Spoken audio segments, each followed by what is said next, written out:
वाक्य झालं. आपण साधारणपणे पाहिलं असेल आपल्या देशामध्ये गेल्या 2-3 महिन्यात जे काही सरकारला अडचणीचे येते ते लगेच डिलीट केलं जातं.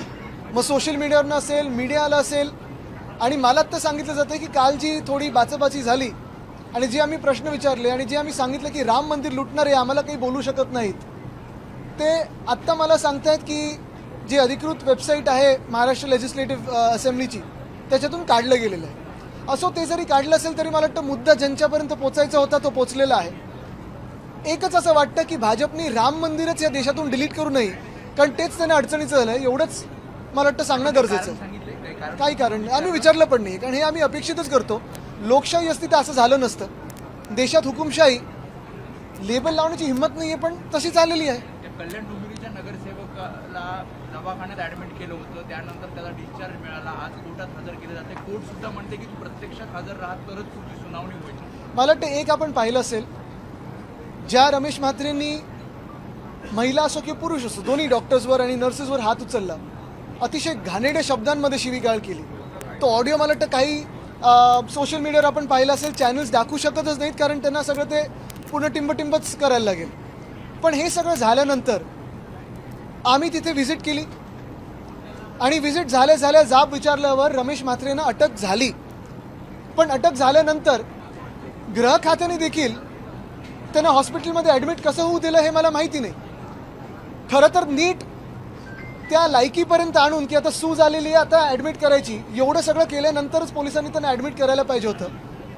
पण ज्या हॉस्पिटलमध्ये तुम्ही जाऊन मारामारी करता, शिवीगाळ करता, ज्या डॉक्टरांवर तुम्ही हात उचलता, त्याच केसमधून तुम्ही पळवाट काढायला जाऊन दुसऱ्या हॉस्पिटलमध्ये लपता, ही काय मर्दांगी आली तुमच्यामध्ये? आणि एवढंच जर असेल तर हात उचलायचंच नव्हता, जाऊन माफी मागायची होती. पण माझी अजूनही मागणी राहील, कारण मुख्यमंत्री महोदयांचे जे गृहमंत्री पण आहेत त्यांचे हात कोणी बांधलेत मला माहिती नाही. पण एका बाजूला आपण पाहिलं असेल जे गणपत गायकवाड ज्यांनी पोलीस स्टेशनमध्ये जाऊन गोळीबार केला होता ते भाजपचे आहेत म्हणून अजून जेलमध्ये आहेत, आणि हे मिंदे गटातले आहेत म्हणून लगेच त्यांना बाहेर काढण्यात आलं. म्हणजे गृहमंत्री जे मुख्यमंत्री आहेत म्हणजे फडणवीस साहेब आहेत, त्यांचे हात कोणी बांधलेले आहेत हे जरा आपण त्यांना आज विचारलं पाहिजे, ही पत्रकार परिषद जेव्हा ते शेवटाला घेतात तेव्हा. पण अजूनही माझी मागणी हीच राहील की रमेश म्हात्रे यांचं नगरसेवक पद हे बाद केलं पाहिजे, बरखास्त केलं पाहिजे.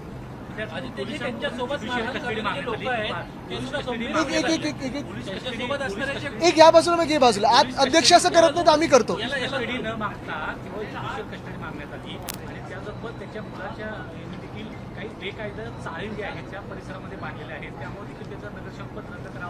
बघा, कोणाही हात उचलल्यानंतर, खास करून सरकारी अधिकाऱ्यांवर हात उचलल्यानंतर 353 तो येतोच ना, नॉन बेलेबल होतं. मग तुम्ही आज काय ना सोडताय.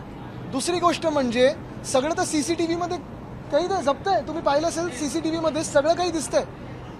हात उचललाय, मारामारी केली, शिवीगाळ केली, सगळं काही ऑडिओ सकट जर त्या CCTV मध्ये असेल तर अजून काय पुरावे पाहिजेत? आणि तुम्ही का त्यांना गृह खातं म्हणून, मी पोलिसांना दोष देत नाही कारण पोलीस हे गृहमंत्र्यांच्याच आदेशावर चालतात, पण त्यांना तुम्ही का हॉस्पिटलमध्ये ॲडमिट होऊ दिलं आणि का बरोबर जी काही 3rd डिग्री द्यायची होती ती दिली नाही?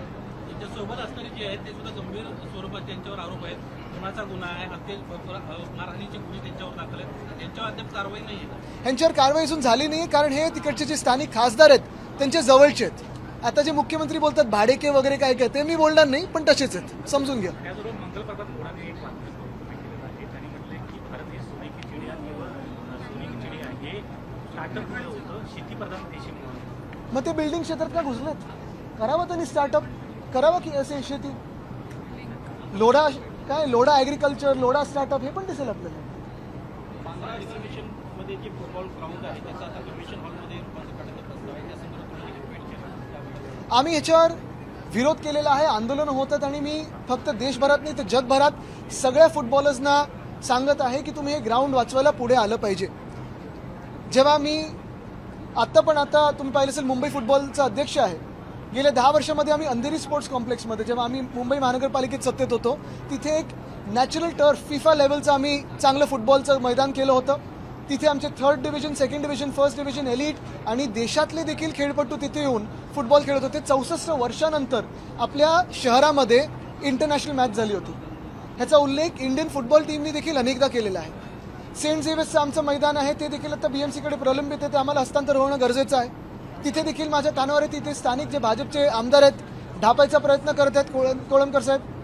आणि हे जे बँड्राचं फुटबॉल ग्राउंड आहे, Neville D'Souza football ground, Neville D'Souza जे आम्ही नाव दिलेलं आहे, नेव्हिल डिसूजा हे किती मोठे खेळाडू जागतिक पातळीवर आपल्या देशातून होते हे तुम्ही पहिलं थोडं वाचन केलं पाहिजे, समजून घेतलं पाहिजे. आणि दुसरी गोष्ट म्हणजे आता एकमेव हे मैदान उरलेलं आहे जे आर्टिफिशियल टर्फचं, जिथे फुटबॉलपटू खेळत असतात. आपण आत्ता फिफाचं हे वर्ल्ड कप सुरू तेव्हा विचार करतो, अरे भारत कधी खेळणार. काही काही देश तर असे आहेत की बँड्रा मतदारसंघापेक्षा कमी लोकसंख्या असलेले देश तिथे खेळत आहेत वर्ल्ड कप. पण आपल्याला कधी संधी मिळणार. आणि संधी ह्याचमुळे मिळत नाही आहे कारण जे फुटबॉल ग्राउंड आहेत ते हे सरकार ढापायचा प्रयत्न करतं. 1979 साली कधीतरी भाजपचं तिथे कन्व्हेन्शन झालं होतं आणि म्हणून आता मुख्यमंत्रींच्या मनात आलेलं आहे की हेच ग्राउंड घ्यायचं, कन्व्हेन्शन सेंटर बांधायचं. एक तर बाजूला लीलावती हॉस्पिटल आहे, गल्ली छोटी आहे, ट्रॅफिक वाढणार आहे. विंग्स म्हणून एक आहे, त्याचा घोटाळा आहे, तो मी वेगळा काढणारच आहे कारण ते ग्राउंड देखील ढापलेलं आहे, एका संस्थेने ढापलेलं आहे, त्याच्यावर चार्ज लावला जातो जे फुकट असायला पाहिजे, मोफत असायला पाहिजे. पण हे सगळं झाल्यानंतर त्या ग्राउंडला, जे कन्व्हेन्शन सेंटरला भाजपच्या नेत्याचं नाव द्यायचं. मुळात तरुण मुलामुलींना, लहान मुलामुलींना मुंबईत मोकळी मैदानं ठेवायचीच नाहीत, सगळं काही बिल्डरांच्या घशात घालायचं, असं इथून निघता आणि केंद्र सरकारकडे जाता आपल्या मुख्यमंत्री महोदयांनी ठरवलेलं आहे. मिसिंग लिंक नंतर समृद्धीवर आता बरेच खड्डे आढळून आले आहेत, त्यासोबतच अनेक प्राण्यांचा वापर होतो आहे, त्यामुळे ऍक्सिडेंटची शक्यता अधिक जास्त वाढली आहे. तुम्ही एक काम करा, ठाण्यामध्ये जो कोपरी पूल आहे 2 वर्षापूर्वी उद्घाटन झालं, तिथे किती खोल खड्डे झाले ते बघा. समृद्धी महामार्ग 50 फूट तरी मला सपाट आहे का सांगा जाऊन. तसंच मी मिसिंग लिंकबद्दल आम्ही सांगत होतो, माझ्यासोबत त्या दिवशी होते एक, ते गेले तिथे, त्यांना पण थोडा धक्का बसलेला की 50 फूट देखील सपाट नाही आहे. मुख्य गोष्ट हीच आहे की जिथे जिथे भ्रष्टाचार झालेला आहे तिथे महाराष्ट्र म्हणून आम्ही प्रश्न विचारणार, महाराष्ट्रातली जनता प्रश्न विचारणार.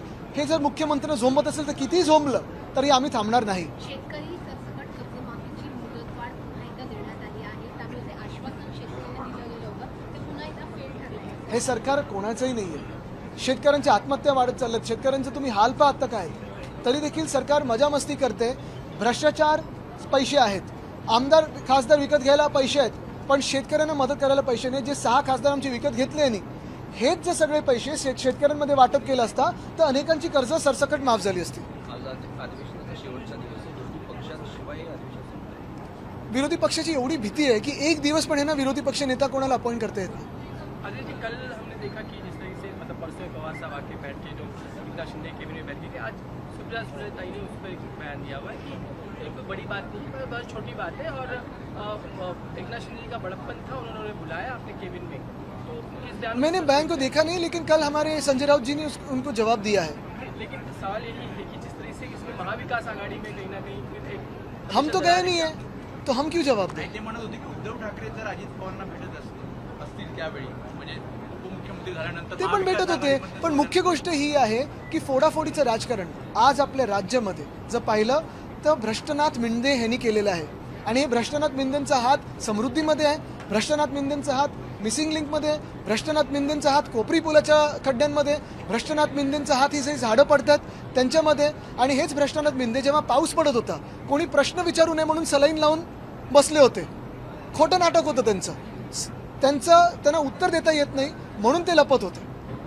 जिस तरह से रमेश मात्रे ने दादागिरी की, दूसरा नजारा आज भाजपा के पान संस्था मिल रहा है महाड़ से. बिल्कुल. तो आपको लगता है कि दादागिरी का दौर शुरू हो रहा है और अस्पताल में वहीं भर्ती हो रहे हैं जहां के डॉक्टरों को उन्होंने पीटा. दादागिरी का दौर यानी आपने देखा होगा एक सांसद बोलते हैं हम बम फेंकेंगे, वो भी पत्रकारों को धमकी देते हैं, कहते हैं कि आपको हम खाना देते हैं, जैसे कि कोई उपकार कर रहे. कोई एक्शन हुई. रमेश म्हात्रे सरकार ही उनका बचाव कर रही है. डॉक्टर्स पे हाथ उठाया, जिन डॉक्टर्स ने कोविड के समय पे खुद की जान की परवाह न करते हुए हम सभी की जान बचा रहे थे, उन्हीं पे आज उन्होंने हाथ उठाया. हॉस्पिटल में उनको छुपाया गया. वैसे ही महाड़ की आज जो घटना है, क्यों करे कोई काम. यही बात है कि ये दादागिरी क्या, ये चिंदी चोर है, सिर्फ आवाज करना जानते हैं बस. महाराष्ट्र के सीएम का जो शब्द था, मराठी पाठांसंदर्भातला मुद्दा सभागृहात आज उपस्थित करण्यात आला. जवळपास 10 लाख मराठी पाठांसंदर्भात तपासणी करण्यात आली आणि मोठ्या प्रमाणावर महसूल सुद्धा वसूल करण्यात आला असं उत्तरात सांगितलं गेलं. मराठीचा मुद्दा पुन्हा एकदा समोर.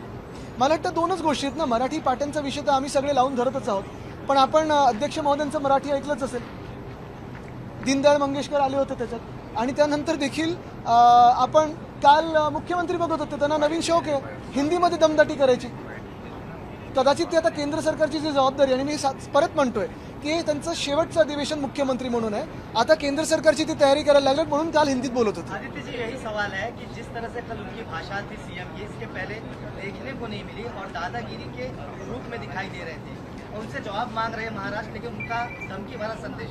उनकी धमकी विपक्ष को नहीं थी, उनकी धमकी हर उस व्यक्ति से थी जो इस राज्य में हो या देश में हो, सवाल उठाने के, सवाल पूछने के, जो भ्रष्टाचार है उस पर सवाल पूछने की हिम्मत करती है, उनके खिलाफ वो धमकी थी. और वो वही कोशिश कर रहे हैं कि उनकी धमकियों के माध्यम से वो भाजपा के केंद्र सरकार को दिखाए कि वो कितने लायक है भाजपा के केंद्र सरकार के मंत्रिमंडल में बैठने की. एमआईएम का एक मामला है कि एमआईएम के जो पार्षद है बीएमसी के, उनका नगर सेवक पद रद्द कर दिया क्योंकि ओबीसी का जाली सर्टिफिकेट उन्होंने फेक सर्टिफिकेट पेश किया था. ये मामले को किस तरीके से देखते ये सर्टिफिकेट देते कौन है, उनको क्यों नहीं आप अरेस्ट करते? दोनों चीज़ है ना. तो जो नकली सर्टिफिकेट लाता है उस पर भी कार्रवाई हो, जो नकली सर्टिफिकेट देता है उस पर भी कार्रवाई हो. मंगल प्रभात लोढ़ा जी इन्होंने कहा है भारत कृषि प्रधान देश नहीं है, तो वो सिर्फ स्टार्टअप्स के कारण ही भारत की अर्थव्यवस्था जो है वो आगे बढ़ रही है. बिल्कुल, और यही लोढ़ा साहब स्टार्टअप्स में जाए, बिल्डिंग का व्यवसाय छोड़ दे और स्टार्टअप्स में जाए. कृषि प्रधान देश या जो भी इतिहास के वो पन्ने पढ़ते आए अभी तक, मुझे लगता है कि लोढ़ा जी बात एक करते हैं और उनके जो परिवार में बिजनेस है वो दूसरी बात करते रहते हैं. जैसे उन्होंने नाम बदलने की कोशिश की एक हॉस्पिटल की, कहते हैं कि भारतीय नाम दिया जाए. तो फिर मैं यही कहना चाहता हूँ लोढ़ा साहब से कि जो वर्ली सीफेस पे उनकी जो बड़ी एक स्कीम आ रही है, जो खुद का बंगला है, वही प्रोजेक्ट को वो सूबेदार रामजी अम्बेडकर नगर ये नाम दे. मैं उनका स्वागत तो करूंगा, उनका सत्कार भी करूंगा. जिस तरीके से ये बयान आ रहा है कि आपको लगता है ये कई सारे जो किसान हैं उनका अपमान हो सकता है? बिल्कुल, क्योंकि यही भाजपा है जो किसानों को अर्बन नक्सल कहती है, यही भाजपा है जो किसानों को माओवादी कहती है, यही भाजपा है जो विद्यार्थियों को दहशतवादी कहती है. तो भारत और भारतीय जनता पार्टी, इसमें बहुत बड़ा अंतर है, अभी हम जानने लगे हैं. चौहान जी कह रहे हैं कि केंद्र सरकार जो है एनसीपी शरद पवार पार्टी के कुछ सांसदों पर दबाव डाल रही है. 5 से 6 ऑपरेशन तुतारी के तहत ये किया जा रहा है. नहीं, देखिए, ये ऑपरेशन टाइगर, ऑपरेशन तुतारी नहीं है. ये सारे ऑपरेशन देवेंद्र फडणवीस है. और डिलिमिटेशन करके उनको तो दो चीज़ें करनी है, यहाँ तो मुख्यमंत्री बदलने हैं, लेकिन डिलिमिटेशन करके वहाँ केंद्र सरकार में महामानव डॉक्टर बाबा साहब अम्बेडकर ने जो हमें अधिकार दिए हैं वो छीनने आपसे. We know what's happening in Mumbai monsoon right now, but there is an allegation that Shiv Sena UBD was in power for 20 years and nothing was done. Who's raising this allegation? The general sentiment appears to be Not at all. Not at all. It is the BJP who makes false allegations, and the BJP was with us for 20 years out of those 25 years. For the last 12 years, the BJP has been in power. We have shown our work. Show me one city that the BJP has ruled in the last 12 years with its double-engine Sarkar and the city has progressed. I can show you 50 cities that the BJP has taken behind. The other thing is, in the last 2 years, 21, 22, we created a rainwater holding tank in Milan subway. Show me one work like that the BJP has done. We made a flood control tank in Hind Mata and Gandhi Market. Show me one thing like that the BJP has done. We started working on desalination so that we don't remain monsoon dependent. Show me one work like that the BJP has done apart from creating religious polarization. Sir, UCC को लेके आपकी राय जाननी है, क्योंकि जिस तरीके की समिति गठित की है उसमें एक भी माइनॉरिटी कम्युनिटी का सदस्य इसमें शामिल नहीं है. मेरी सिर्फ दो राय है यूसीसी पे. पहली राय यही है कि मुख्यमंत्री महोदय ने कहा है कि वही टेबल करेंगे नागपुर में. मैं सिर्फ इतना पूछना चाहता हूँ कि क्या वो अश्योर्ड है कि वही टेबल करने वाले हैं कि कोई दूसरा आके टेबल करने वाला है. और दूसरी बात ये है जो मैंने कल कहा कि आपने देखा होगा राम मंदिर पे जो सवाल उठाए गए, राम मंदिर का जो भ्रष्टाचार है, राम मंदिर की दान पेटी से चोरी हुई है, उज्जैन की भूमि में चोरी हुई है, अभी बद्रीनाथ की दान पेटी से चोरी जो है वो भी आगे आ रही है. कल हमारे एक विधायक ने तुलजापुर मंदिर का विषय उठाया है. तो ये सारे इशू से डिस्ट्रैक्ट करने के लिए कोई दूसरा इशू ले रहे हैं. महाविकास आघाडी आपको लगता है आता तेवढं मी येतं. महाविकास आघाडी इंटैक्ट आपको लगता है, क्योंकि जिस तरीके से आपकी नाराजगी राष्ट्रवादी कांग्रेस में, क्योंकि जब शरद पवार साहब को जब देना था सांसदी, उस वक्त आपने भी आपकी पार्टी को आपने प्रोजेक्ट किया था कि आपकी जगह है. कोई नाराजगी नहीं है और उनके खिलाफ भी कोई नहीं है. बात यही है, संसद के टाइम यही था कि रोल कॉल में हमारा आंकड़ा पहला था, हमारा नंबर पहला था, इसलिए हम दावा कर रहे थे. पवार साहब सबसे सीनियर हैं, लेकिन कल जो घटना घटी है, राउत साहब ने भी बयान दिए हैं, जो उनको दुख हुआ है वो व्यक्त हुआ है. और हम यही चाहते हैं कि कोई भी महाराष्ट्र से जो महाराष्ट्र लूट रहा है और जो राम मंदिर लूट रहा है उसके साथ ना बैठे.